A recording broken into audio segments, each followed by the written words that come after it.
rotate device back. Orientation is locked.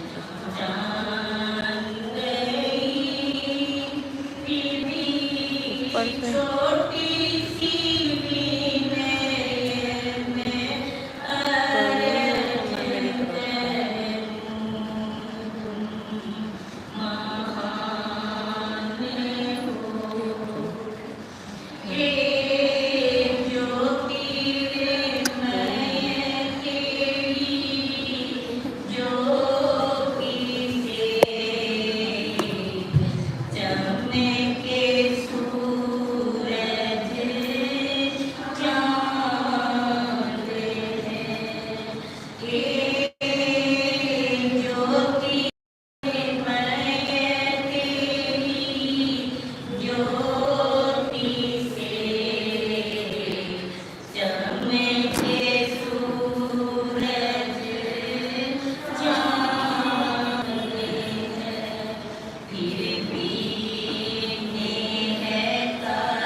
दिल की धड़कन अर्पित कर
उजड़े हुए चमन में बुझे हुए सिमन में अपनी झलक दिखाकर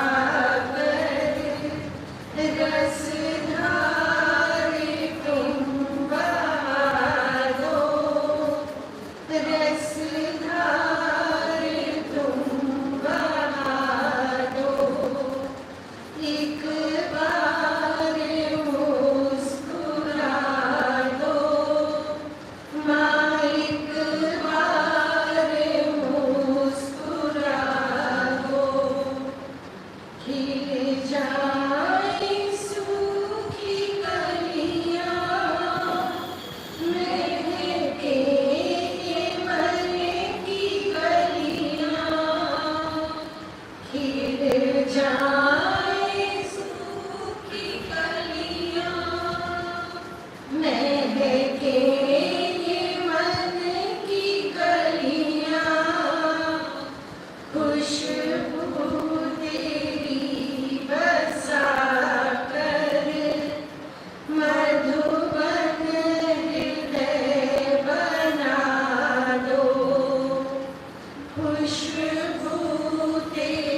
जहाँ चाहता है वो सौरभ ये बगिया कब यहाँ हो कोई बन है फूलों का खिलना तेरा ही आराधन वो सौरभ ये बगिया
मेरी माँ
छोटी कली वर्षा को मैं बुला रही हूँ। वो शब्द माँ के बारे में कहेगी। माँ कहा करती थी वर्षा वर्षा बरसों बरसों बरसों। आज वर्षा की वर्षा देखते हैं तो सीखते देखे अतुल्य जिनके प्रताप का साक्षी है सारा सत्संगी परिवार। अतुल्य जिनके प्रताप का साक्षी है सारा सत्संगी परिवार। अगणित बार देख चुका है जिनकी अहेतु कृपा का वर्षण। शोभित है जिनके गुणों से इस सत्संग का मस्तक। शोभित है जिनके गुणों से इस सत्संग का मस्तक। प्रभावित है जिनके गुणों से बच्चे बड़े सभी अभी तक। बच्चे बड़े सभी अभी तक। ऐसी हमारे पूज्य माँ को प्यारी माँ को उनके स्मृति दिवस पर कोटि कोटि कोटि कोटि दिल से प्रणाम। उनके आशीष मांगते हुए उनके बच्चों में चल सके ऐसा हम सभी बच्चे चाहते हैं और अपना प्यार बदल के उनके चरणों में वास करें। सद्गुरु बाबा माँ के चरणों में प्रणाम। जब भी माँ के बारे में बात होती है तो उनके साथ बिताए हुए पल आंखों के सामने घूमने लगते हैं। सच कहूँ तो उस वक्त तो मालूम ही नहीं था कि हम किनके साथ में सत्संग कर रहे हैं। जो चीजें माँ से सीखी वो मुझे एहसास होती है कि अभी भी काम आती है। माँ बहुत डिसिप्लिन में रहते थे लेकिन महसूस भी नहीं होता था कि वो बहुत स्ट्रिक्ट है। और मैं उनको देखती थी उस समय कि वो किसी भी चीज़ को वेस्ट नहीं करते थे। मेन तो मेरा ध्यान जाता था कि वो किसी भी पेपर को वेस्ट नहीं करते थे। अगर आधे पेपर पे कुछ लिखा है तो आधा कट करके रख लेते थे। पता नहीं कब ये चीज़ें अंदर आने लगी और ऐसे ही एहसास होने लगा कि माँ भी ऐसे करते थे तो हमें भी वेस्ट नहीं करना चाहिए। सुबह से मन में एक बात आ रही थी कि माँ मुझे भी कुछ भाव हो।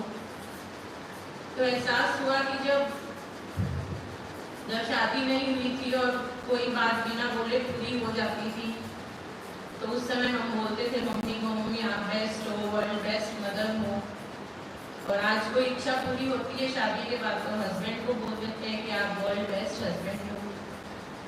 तो बस सुबह से एक ही एहसास हो रहा था कि ये सब तो हम स्थूल की इच्छाओं की पूर्ति के लिए करते थे, लेकिन जो आत्मा के लिए कुछ चाहिए रहता है वो बिना बोले ही पूरा हो जाता है। तो कल एक वाणी सुनी तो लगा world best mother, world best husband सब टैग हमें दे दिए, लेकिन वो वाणी माँ भी तू, माली भी तू, मालिक भी तू।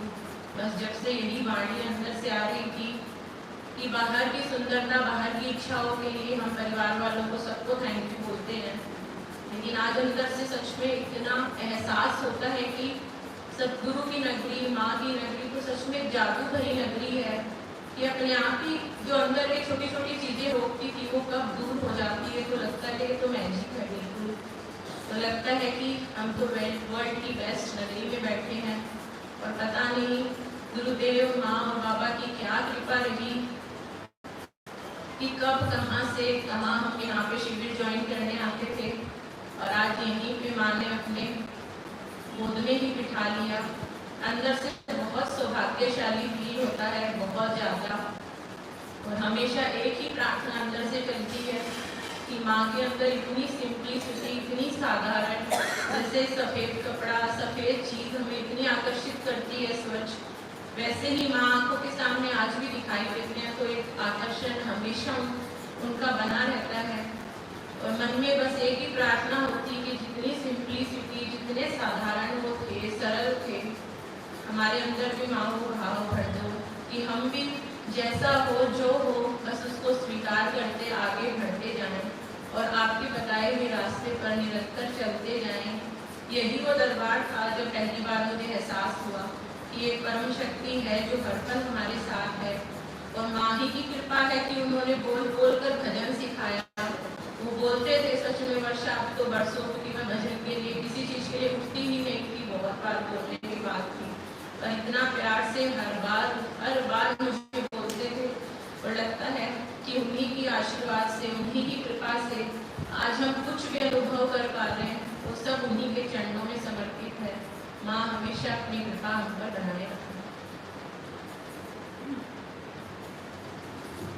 बहुत सुंदर। वही बात है जो वो घड़ी जब तेरी नजर पड़ी। आज भी हम बुला रहे हैं रत्ना जी को, जो रत्नों की खान है। सदगुरु की कृपा से रत्नों की खान बन गई है, भाव रत्नों की। एक तो बाहर के रत्न होते हैं, भीतर का धन होता है। इनके पास दोनों धन है। सदगुरु की कृपा है, भीतर बाहर के धन से धनी रत्नों की खान रत्ना जी। और सच में माँ अनुशासन प्रिय थी, सादगी प्रिय थी, सरल थी, हंसमुख थी नहीं है। माँ ने कहा था एक बार कि संतों के लिए थी शब्द नहीं प्रयोग करते हैं, था प्रयोग नहीं करते हैं, क्योंकि वो तो सदा है, कभी भी वो जाते नहीं है। हम लोग बोलते हैं जाकर भी नहीं गया। और यही कहने को आता है कि माँ जैसा कोई नहीं, माँ जैसा कोई नहीं। माँ ही है जो हमें सब कुछ सिखाती है। कागज वाला हो तो उन्होंने एक बार स्कूल में पूरा स्क्रिप्ट कराया था बच्चों से। गांधी जी भी ऐसे ही करते थे कि पत्र में से आलू भी निकाल के रख लेते थे और माँ कहती थी मैं गांधीवादी हूँ। तो उन्होंने वैसे ही किया और वैसे ही हम सब भी कर रहे हैं।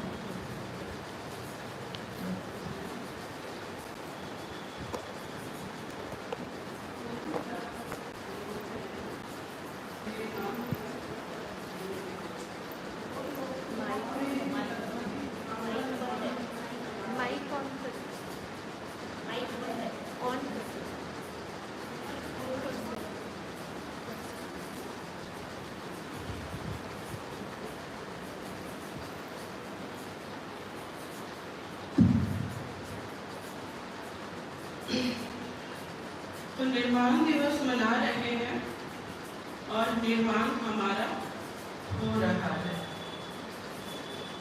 तो आज कुछ अलग सा भाव मिला था।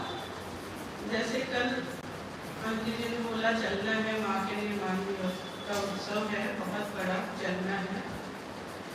जैसे हमारे इम्तिहान का वक्त आता है तो हम पढ़ने पलटने लग जाते हैं कि जाने क्या मिलेगा, जाने क्या हमको लिखना है, जाने कैसे मार्क्स मिलेंगे, पास होंगे कि नहीं होंगे। तो वही माँ का सत्कार है। माँ कोमल भी है, कठोर भी है। वैसे मुझे माँ से बहुत सारी बातें करने का अवसर नहीं मिला, लेकिन जब भी मिला लगता था आंखों ही आंखों में मुलाकात हो गई और आंखों में दिल की सारी बात हो गई। माँ में एक ये विशेषता देखी, उनकी मुस्कान में जैसे पता नहीं कितनी कहानियां छुपी है। हमें ऐसे पढ़ लेते हैं जैसे हम खुद से भी अनजाने वैसे हमें समझ जाते हैं। और कभी भी हमें कोई ऐसा नहीं है कि भी तुम ये मत करो, पहले मुझे समझते, पूछते क्या है कैसे है, फिर उसी के अनुरूप बोलते हाँ ऐसा मार्गदर्शन करते थे तो पारो। तो वही लग रहा है जैसे माँ तो है, प्यार से सिखाया भी पालिए। मुझे बहुत अंदर ही अंदर उनको देख के सकून मिलता था। जब भी कोई मन में सवाल होता था तो उनको याद करके जवाब भी मिल जाते थे। और कठोर भी है। और कठोर कैसे है? वो तो है, आज भी हम कैसे बोल सकते वो नहीं है। माँ तो कण कण में होगी, अणु अणु में है, भवन के ईंट ईंट में है, हर जन जन में है।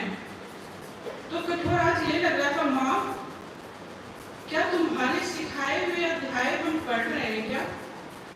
आज हम बोलेंगे जाने हम नर्सरी के बच्चे हैं या 1-2 के हैं या ग्रेजुएशन है, हमें कुछ भी नहीं मालूम। तो आज वही इम्तिहान की घड़ी है। तो लग रहा है माँ हम तो छोटे हैं, अभी तो नर्सरी के भी बच्चे हैं, गलतियां करते हैं, लेकिन तुम क्षमा करना, माफ करना। लेकिन वो रिजल्ट कानों में चुपके से बोल जाएंगी कि हाँ तुम अभी कहाँ हो, तुम्हें और कितनी क्लासेस पढ़नी है, तुम कब ग्रेजुएट होगे। चार उनके ही द्वारा कुछ शब्द लाइन कविता के रूप में, माँ तुम मेरे लबों में कुछ यूं बस जाओ, माँ तुम मेरे लबों में कुछ यूं बस जाओ, प्रेम के गीत बन जाओ और गजल कोई तुम्हें प्यारी सुनाओ, गजल कोई तुम्हें अनोखी सुनाओ न भुला सकूं कभी तुम्हें, या वो सुंदर पल तुम बन जाओ माँ।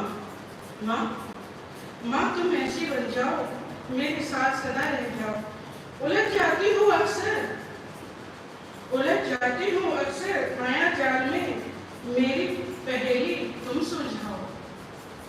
हूँ अनजान गहराई से, भव सागर पार करूँ तो कैसे।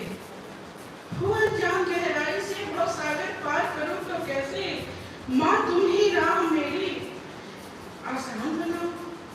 माँ तुम ही मेरी राह आसान बनाओ ना।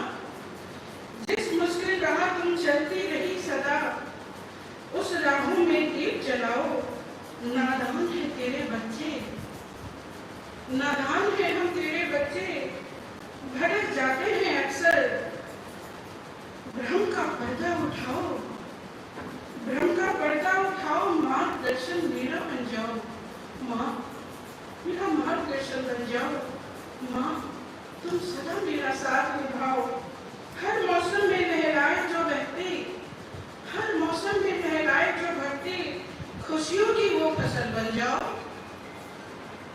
माँ तुम खुशियों की वो फसल बन जाओ। तृप्त मन तन मन हो मेरा, तृप्त तन मन हो मेरा।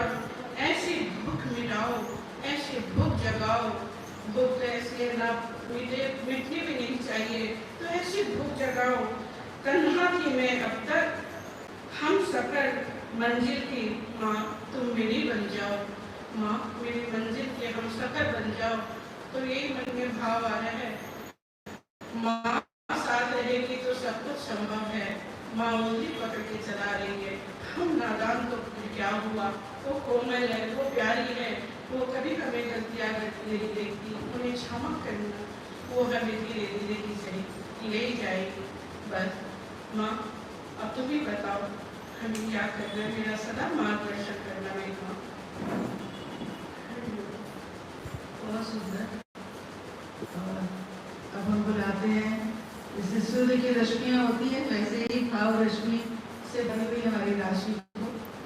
और राशि ने ज़्यादा माँ से मिली नहीं है, मेरे ख्याल में शायद मिली ही नहीं है, लेकिन फिर भी ऐसे लगता है कि बहुत मिली हुई है। और बहुत सुंदर लग रहा था सच में भावों के खान। और इससे मुझे लगा था कि कई सारी बातें बन जा रही थी, तो किसी तरह से निकाल गई बात से जब सुन रही थी तो बहुत सारी बातें बन जा रही थी। माँ कहा करते थे कि हम प्यास बुझाने के लिए नहीं आते हैं, जैसे बोलते हैं भूख लगा दो, तो बोलते थे प्यास जगाने के लिए आते हैं। जो प्यास हम सबके अंदर बहुत जागी हुई है, लेकिन परमात्मा के प्यार की प्यास बहुत कम है लोगों में। संत वही प्यास हमारे जागृत करते हैं, जिससे हम अपने अंदर चेतना को जान पाते हैं। हमारे भीतर की जागृति होती है, और जब भीतर की जागृति होती है तभी हमारे अंदर तृप्ति आती है, संतुष्टि आती है। जय गुरुदेव बाबा, गुरुदेव हमारे चरणों में शत जब इंट्रोडक्शन यहाँ से आ रहा हो तो कुछ कहना बहुत मुश्किल होता है। हम तो माँ की मानस संतान, मन में बस यही भाव चल रहा था कि सब अपने अनुभव बता रहे हैं और अनुभव माँ अब भी दे रही है, आगे भी देती रहेंगी।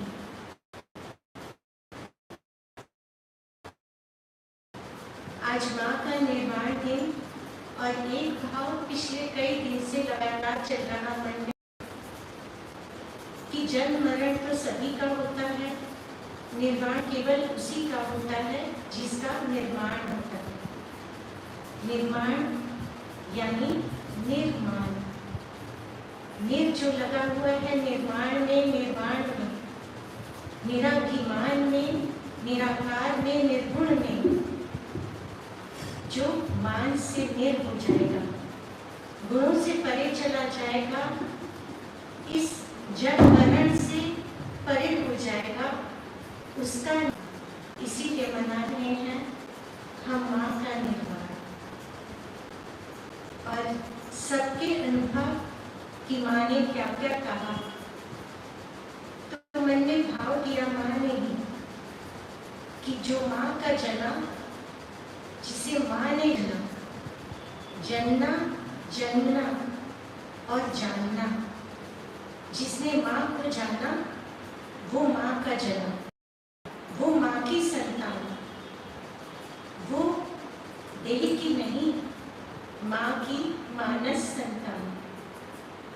माँ कोई देह नहीं, माँ तो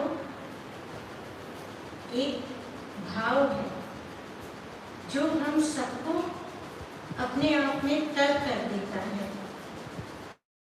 माँ कोई समय विशेष की अवधि में बंधी हुई नहीं, माँ से तो सृष्टि का प्रारंभ है और इसीलिए माँ सर्वोच्च शक्ति है, कोमल है, कठोर है, परंतु फिर भी अपनी है। और उसी से माँ के लिए भाव आता कि माँ न शब्द है न देह है, माँ तो श्रद्धा है, प्रेम है, भाव में गिरो तो भक्ति है, धारण करो तो शक्ति है। कभी मातृभूमि के रूप में, कभी गाय, कभी पीछे बैठी हुई माँ, तो कभी इस देह की माँ के रूप में सामने आती है। संतति को सदा प्रेम से पालती है, रूप चाहे हो अनेक किंतु काम एक, इसीलिए आसान नहीं माँ को पाना, सारी सृष्टि का बोझ उठाना, जन्ना, जानना और जलाना, बच्चों के लिए सदा मौजूद रह पाना, फिर चाहे वो दुनिया से जाना, दिल में बनकर याद वापिस आना, आनंद का अनंत सागर लहराना, भजन में राग बनकर गाना, वाणी में भाव बन जाना, भाव में आंखों से बह जाना, फिर कैसे कहें तुम नहीं हो, तुम तो यही हो माँ। आज जो भी भाव या अभी भी जो अभिव्यक्ति आती है वो गुरु कृपा से ही आती है, अनुभव में तो आती है, परंतु अभिव्यक्त कहाँ हो पाती है। हम चाहें तो भी कह कहाँ पाते हैं, कितने ही भाव लेकर आते हैं और मन के मन में ही ले जाते हैं। यहाँ बैठे हुए सबके मन में भावों का सागर लहराता है, चाहे देह के संबंधी हो या विदेह के संबंधी हो। जैसा कि आगे भी जन्माने का क्रम तो चलता ही रहेगा, माँ वही जो जन्मती है और आगे भी जन्माती है। माँ ने ऐसे ही बीज के वृक्ष लगाए जो अनेक बीजों को निरंतर जन्म दे रहे हैं और अनेक माँओं को अनेक नामों से हमारे आगे निरंतर प्रस्तुत कर रहे हैं कि यह क्रम रहे और माँ हमारे बीच में सदा बनी रहे। बस माँ का निर्माण दिन, हमारा निर्माण दिन तभी बने जब हमारे भी शुरू में निर् लग जाए। जो ये गुण, जो अभिमान, जो पहचान, जो हमने अपनी झूठी बना रखी है शान, इससे जब निर् हो जाएंगे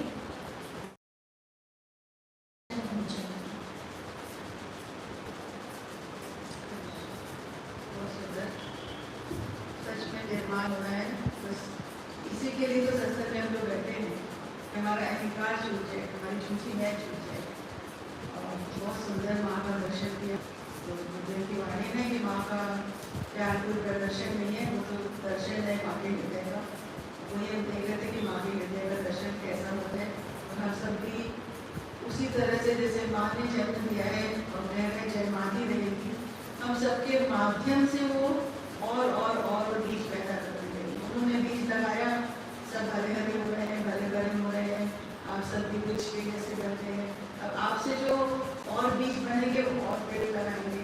इसके लिए हर संत जो है ये चाहते हैं कि उनका वृक्ष जो है हरा भरा रहे और निरंतर फलदार होता रहे। तो वो हम सबके भक्तों के माध्यम से होगा। जैसे बाबा जी, गुरुदेव, उनकी माँ, दीदी जी, ताई जी, मैं देख रही थी कि ताई जी का कल निर्माण दिवस था, परसों गुरुदेव का निर्माण दिवस था, आज माँ का निर्माण दिवस है, कल दीदी जी का निर्माण दिवस है। तो ये निर्माण दिवस हमें निर्माण ही तो ना रहे, निर्माण ही तो बना रहे हमारे, हमें कोई बात लगे नहीं, ऐसा हमारा जीवन रहा है। मैं आमंत्रित करती हूँ श्रद्धालु जी को, दो शब्द कहें, हाँ भैया भी कहें।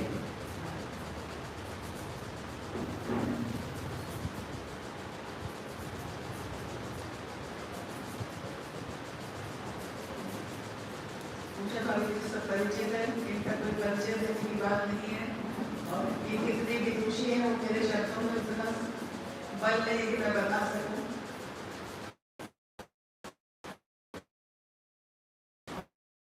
उन्होंने माँ की बहुत सेवा की है, सबसे ज्यादा सानिध्य तो इन्होंने ही प्राप्त किया है।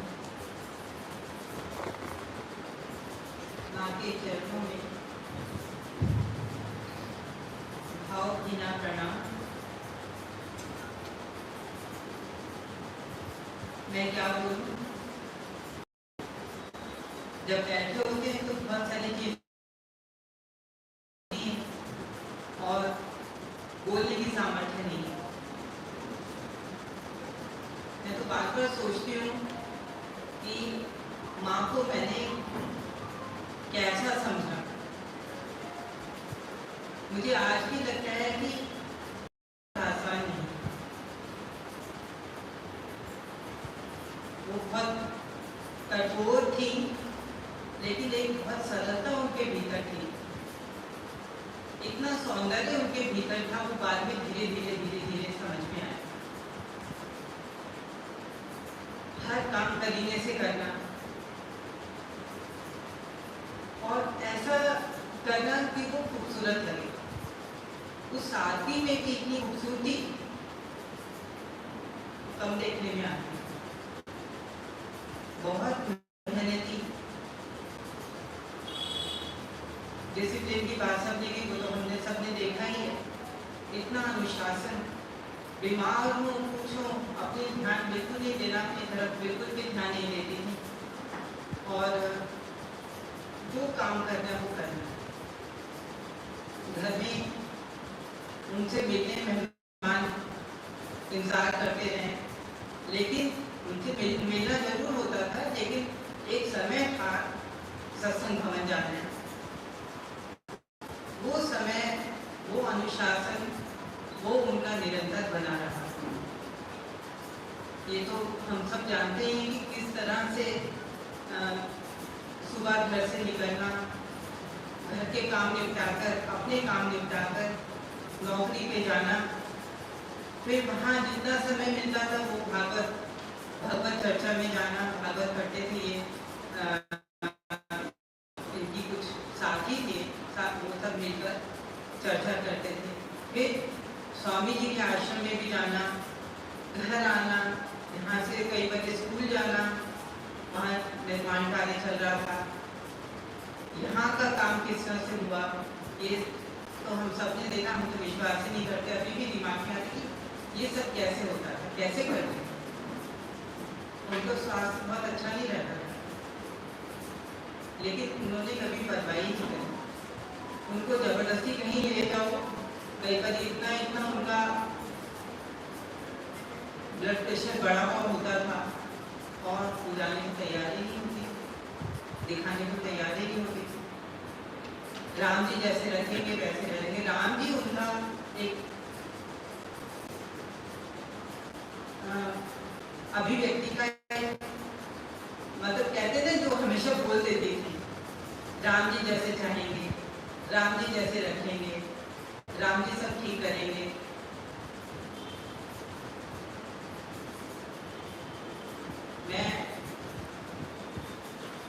काफ़ी दिक्कत के समय में भी हम उनके साथ थे।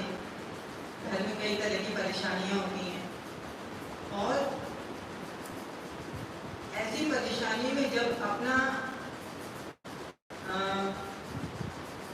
मैं अपने को सोच के मैं बोल रही हूँ, जब मन इतना विचलित हो जाता था, माँ के पास बैठकर इतना सुकून मिलता था कि कितनी शांत।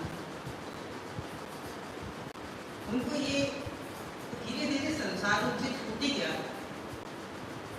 पहले तो था उनके पास संसार, लेकिन अंदर क्या था वो तो हम सब नहीं जानते ना कि किसी के भीतर क्या चल रहा है। इतना ज़्यादा बहुत जल्दी समझ में नहीं आता, लेकिन बाद में धीरे धीरे समझ में आने लगा कि संसार उनके भीतर है ही नहीं। उनका जो एक लक्ष्य था वो उस पर निरंतर चलती रही और अद्भुत व्यक्तित्व उनका। मुझे मतलब किस तरह से मैं सत्संग भवन में तो उन्हीं की वजह से आई। आप सब लोगों इतने अच्छे सत्संगी, मैं उस दिन बात कर रही थी, कितने प्यारे सत्संगी हैं, उनको देखकर ही मन हरा भरा हो जाता है। चाहे हफ्ते में एक बार ही मिलना हो, कहीं जब भी मिलना हो, तो बहुत अंदर से आनंद महसूस होता है।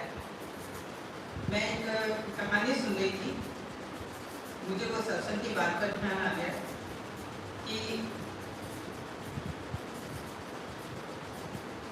यह यादी आपने सबने सुना होगा, इतने बड़े सम्राट वो पहुंच गए ऊपर और इंद्र के बराबर उनका आसन क्या है, मेरे समान स्थान पर कैसे बैठे। तो इंद्र के तो भीतर ईर्ष्या बार बार होती नहीं है, उनके मन में ईर्ष्या पैदा हुई। उन्होंने कहा कि तुम यहाँ कैसे आ गए, मेरे बराबर कैसे बैठे, तुमने ऐसा क्या किया। तो उन्होंने कहा कि मैं तो चक्रवर्ती सम्राट था और मैंने तो इतने यज्ञ किए, मैंने इतना दान किया, इंद्र को था यही सुनना था। और जैसे ही उन्होंने ये कहा कि वो उनका पतन होना शुरू हो गया, क्योंकि वहाँ उनका अहंकार है। वो भी समझ गए कि मुझे इस तरह से उन्होंने अपने चातुर्य में फंसा दिया, लेकिन वो भी इतने मूर्ख नहीं थे। वो बोले अब मैं गिर तो रहा हूँ, लेकिन मैं आपसे एक प्रार्थना करता हूँ, मुझे ऐसी जगह गिराओ जहाँ सत्संग। तो ये सत्संग ऐसी जगह है जो गिरे हुए को भी उठा देती है। तो सत्संग बहुत परिवर्तन लाता है अंदर, वो हमें बहुत बारी पता भी नहीं लगता, लेकिन अंदर धीरे धीरे चीज़ें बदलती हैं। तो माँ का ये आशीर्वाद रहा, माँ की कृपा रही। उन्होंने कभी अपने मुझसे कहा नहीं कि सत्संग में चलो, सत्संग में बैठो। वो इस बारे में कुछ नहीं कहते थे। हम तो प्रसाद लेने पहुँच जाते थे प्रसाद के टाइम पर, और बड़ा अच्छा लगता था प्रसाद में। लेकिन धीरे धीरे सत्संग के प्रति उनके सामने अंदर आकर्षण पैदा हुआ और हम लोग सत्संग में आने लगे। माँ की सेवा कोई क्या करेगा, माँ को किसी की सेवा की जरूरत ही नहीं, वो अपने आप में सक्षम थी हर चीज़ के लिए। ये जरूर है कि उनका सानिध्य हमें मिला, ये ईश्वर की बड़ी कृपा है। कहते हैं ना कि सुत दारा और लक्ष्मी पापी के भी हुए, संत समागम हरि भजन तुलसी दुर्लभ हो। सब चीजें सबके पास होती, लेकिन सत्संग मिलना, हरि का भजन होना, ये बड़े भाग्य की बात है। और ये कृपा माँ ने मुझे बरसाई। माँ को किस भांति और याद करूँ, मैं कुछ समझ नहीं पा रही, मन भावुक हो जाता है। उनको उनके चरणों में अनंत प्रणाम, भावहीना प्रणाम। माँ इसी प्रकार अपनी कृपा रखें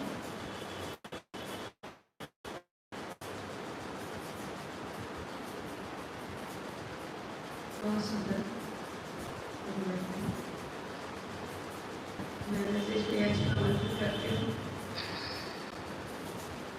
वही बात कि बड़े बड़े लोगों का परिचय देना भी मुझे नहीं आता है। मैं बहुत छोटी हूँ। भैया की डॉक्टरेट की हुई है, बहुत सारी पुस्तकें लिखते हैं, संस्कृत के विद्वान हैं, लेक्चरार रहे हैं, अभी भी बहुत बड़े बड़े लेक्चर देने जाते हैं। और हम सब बच्चों का मान रखने के लिए वो यहाँ पर भी समय देने आ रहे हैं। और भैया ने बहुत माँ का सानिध्य पाया है, हमें कुछ अच्छी सी बातें बताई थी। मुझे याद आ रहा था कि ये आपकी पुस्तक माँ ने मुझे अपने हाथ से दी थी गिफ्ट के तौर पर। बहुत अच्छी पुस्तक है, आप सभी जरूर पढ़ो उसको। उसमें बहुत ज्ञान है, अलग तरह से उपन्यास है लेकिन ज्ञान से भरा हुआ है। तो जरूर अवसर मिलेगा तो पढ़ो।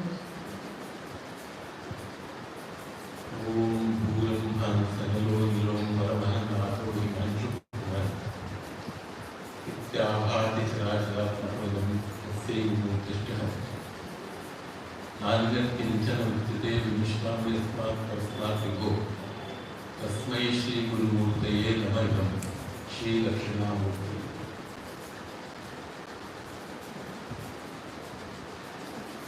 मैं श्लोक की थोड़ी सी व्याख्या करूँ।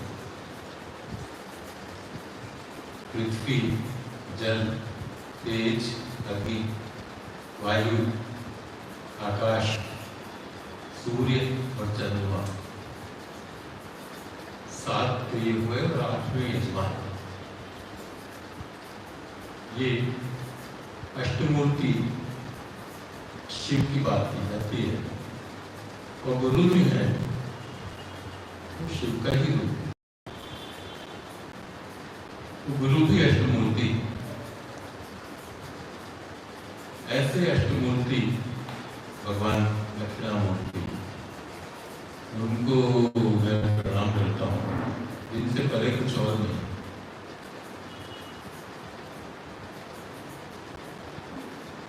कुसुम जी ने एक चर्चा यहाँ की थी। संत का काम है प्यास जगाना। मैं ये सोचता हूँ कि संत का काम प्यास बुझाना भी है।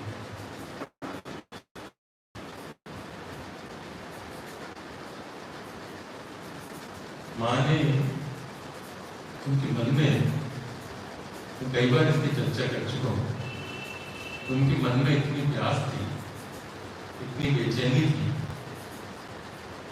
और गुरुदेव को जिस दिन उन्होंने देखा था उसी दिन उन्हें लगा था सारे विकार शांत हो गए, सब शांत हो गया है, सारी प्यास बुझ गई है, सारी क्षुधा बुझ गई है, अब कुछ और नहीं चाहिए।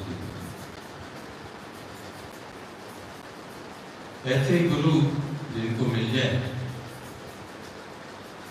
वो, और वो गुरु भी कैसे थे, उनको शिष्य भी कैसे मिली। वो शिष्य जो मिली अद्भुत शिष्य थी, इतना उनका स्नेह भरा हुआ था। हम सब जितने भी भाई थे, जितनी बहनें थी, पिताजी थे, माँ थी हमारी, सबकी मैं कह सकता हूँ, सबकी लाडली, सबसे ज्यादा लाडली वो हमारी राजी थी।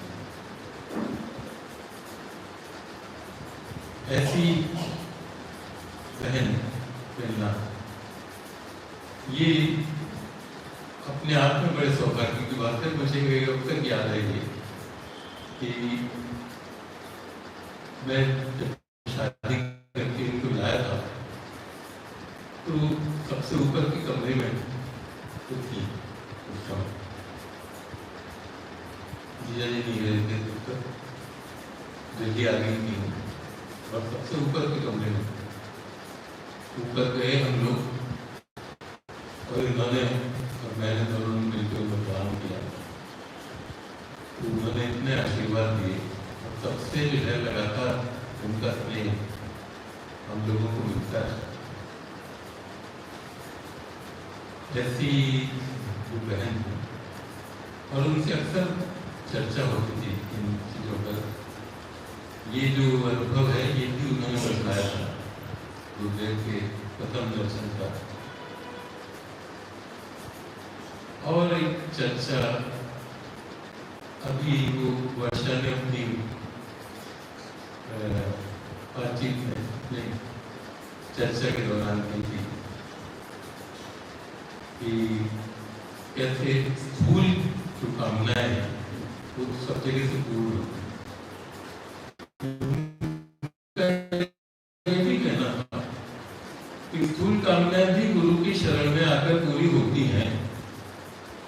ऐसा नहीं है कि गुरु के पास आ जाओ तो आप जो व्यक्ति जैसी कामना लेकर जाता है उसको वैसा फल मिलता है। गुरुदेव के पास जैसी कामना लेकर जाएंगे वैसा उनको फल की प्राप्ति होगी। हम लेकर आते हैं तो गुरुदेव के पास तो हमारी स्थूल कामनाएं सब पूरी होती और दूसरी कामनाएं लेकर जाएं, मोक्ष की इच्छा लेकर जाएं तो मोक्ष की इच्छा पूरी होती है। हालांकि मैंने ये सुना है और ये पढ़ा है कि जो सचमुच जो भक्त है वो तो मोक्ष भी नहीं चाहता है, वो सिर्फ चाहता है तो भगवान की भक्ति चाहता है। ऐसी भक्ति,